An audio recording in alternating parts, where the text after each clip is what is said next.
मंच, वे बड़े पुराने व नए कार्यकर्ता,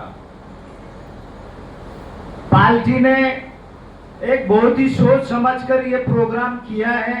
इसको अपन सबको सार्थक करना है। इसको पार्टी ने जो नीतियां बनाई है उसके ऊपर अपने को चल के पार्टी की नीति को आगे बढ़ाना है। साथ ही बूथ पर ज्यादा ध्यान देते हुए बूथ कार्यकर्ता से विशेष लगाव होना चाहिए और बूथ के ऊपर जो लिस्टें आती है उसमें बहुत सौ के नाम कट जाते हैं, फिर वोट पड़ते हैं तब कहते हैं कि यार उनका तो नाम ही नहीं है।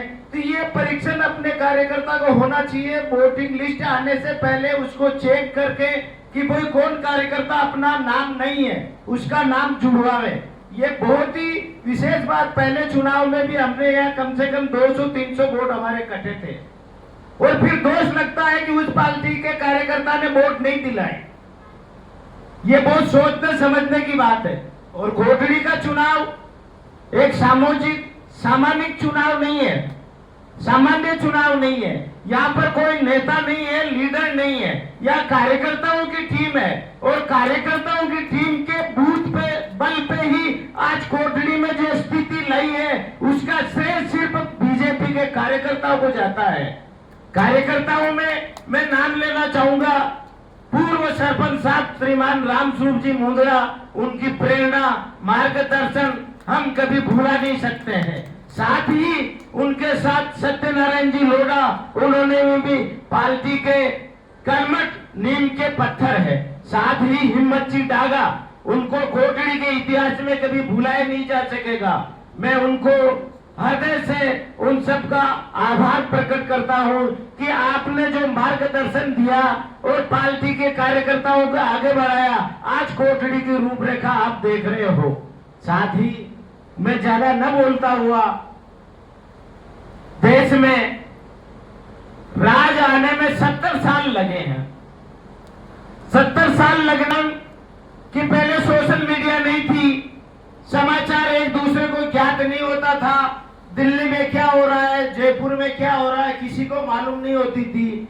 आज सोशल मीडिया के जरिए सारी चीजें, नेहरू जी क्या बोल रहे हैं, वो क्या बोल रहे हैं, सबका सोशल मीडिया पर हर आदमी देखता है। इससे भी थोड़ी जागरूकता बढ़ी है सोशल मीडिया के ऊपर जो आता है। और दूसरा बात मैं आपको यह कहना चाहता हूं कि पार्टी के अंदर बहुत से कार्यकर्ताओं का आपस में मनमुटाव है। तो मैं बड़े लेवल पर कार्यकर्ताओं को या नेताओं को, लीडर को यह कहना चाहूंगा कि जिन जिन का मनमुटाव है, क्या है, उन्हें वो पार्टी से तो अलग नहीं है, वो भी है तो पार्टी में ही, लेकिन आप लोग उनको ऐसा समझ लेते हो जैसे वो कांग्रेस के। इस स्थिति को आपको सुधारना पड़ेगा और पार्टी के कार्यकर्ताओं को वापस साथ में लेके और अपने को पार्टी की नीति को आगे बढ़ाना है।